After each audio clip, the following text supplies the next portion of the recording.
मित्रों, कक्षा 12 सामान्य हिंदी में देववाणी के अध्ययन में तनिष्क क्लासेज में आप सबका स्वागत है। आज सुभाषित रत्नानी के अंतिम 2 श्लोक अर्थात 14वां और 15वां पढ़ा करके हम इस पाठ का समापन कर रहे हैं। आइए, बहुत ही अच्छे श्लोक हैं, देखिए। निंदन्तु नीति निपुणा यदि वा स्तुवन्तु लक्ष्मी समाविशतु गच्छतु वा यथेष्टम् अद्यैव वा मरणमस्तु युगान्तरे वा न्यायात् पथः प्रविचलन्ति पदं न धीरा। धैर्यशाली लोग जो होते हैं उनके लिए कहा गया है, जो धैर्य रखने वाले लोग होते हैं, कि निंदन्तु नीति निपुणा। निंदन्तु माने निंदा करें, नीति निपुणा माने नीति में निपुण लोग निंदा करें। यदि अथवा, यदि वा माने अथवा, स्तुवन्तु स्तुति या प्रशंसा करें। नीति में निपुण लोग निंदा करें अथवा प्रशंसा करें। लक्ष्मी समाविशतु, लक्ष्मी समाविशतु माने आए, गच्छत माने जाए, वा माने अथवा यथेष्टम माने अपनी इच्छा से। लक्ष्मी अपनी इच्छा से आए या चली जाए। नीति में निपुण लोग निंदा करें अथवा प्रशंसा करें या स्तुति करें। लक्ष्मी अपनी इच्छा से आए अथवा चली जाए।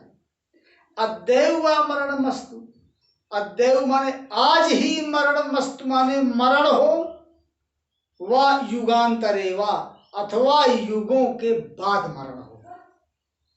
समझिएगा ठीक से, आज ही मरण हो, मृत्यु हो जाए, चाहे युगों के बाद मृत्यु हो।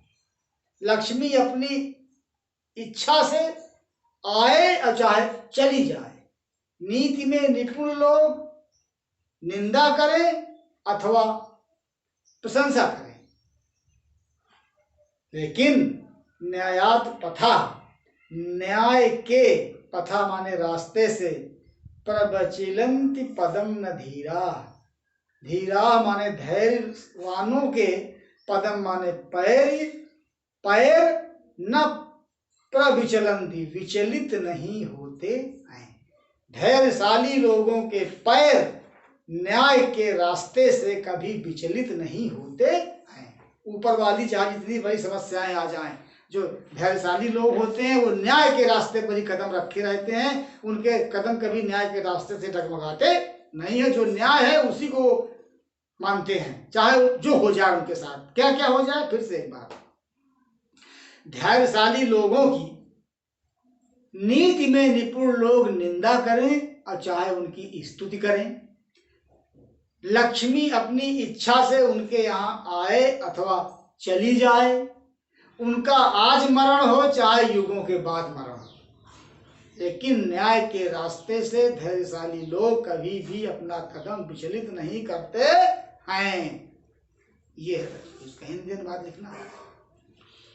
15वां, ऋषयो राक्षसीम आहु वाचन उन्मत्त द्रप्तयो सायोनि सर्व वैराणाम सही लोकस्य नीतिः। इसमें जो है भाषा, वाणी, हम आप सब लोग बोलते हैं, लेकिन एक ही प्रकार के वाक्य, एक ही प्रकार के शब्द को लोग अलग अलग ढंग से प्रस्तुत करते हैं दूसरों के सामने।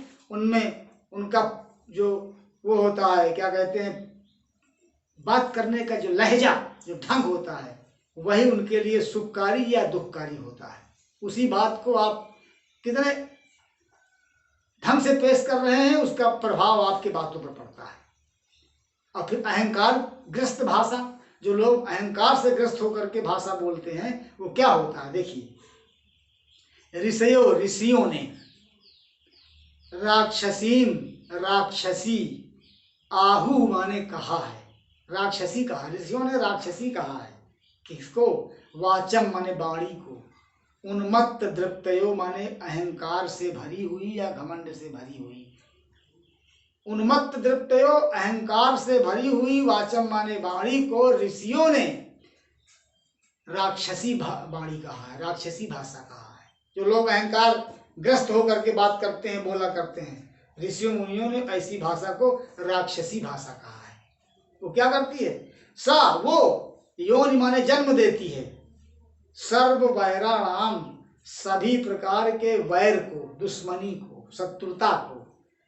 अहंकार वाली भाषा जो है वो सब प्रकार की शत्रुता को जन्म देती है, और सही लोकस्य निरति, और वो ही लोकस्य माने संसार की या लोगों के निरति माने विपत्ति होती है, वही लोगों के लिए विपत्ति का कारण होती है।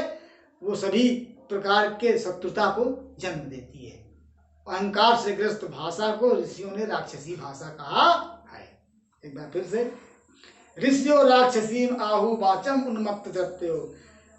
वाचम उन्मत्त द्रप्तयो माने अहंकार से भरी हुई वाचम माने वाणी को ऋषियों ने राक्षसीम आहु, राक्षसी कहा है, क्योंकि वो सर्व वैराणाम योनि, सभी प्रकार की शत्रुता को योनि माने जन्म देती है, और सही लोकस्य निरति, और वही लोगों की निरति माने विपत्ति होती है या विपत्ति का कारण होती है। बच्चों, ये पाठ आज आपका समाप्त हो गया। इनका हिंदी अनुवाद लिख लीजिएगा और लिख करके इनको, इस पाठ को अच्छी तरह से पढ़ते रहिए। कोर्स आपका बहुत कम हो गया, अगर चाहेंगे तो बहुत अच्छी तैयारी आपकी हो सकती है।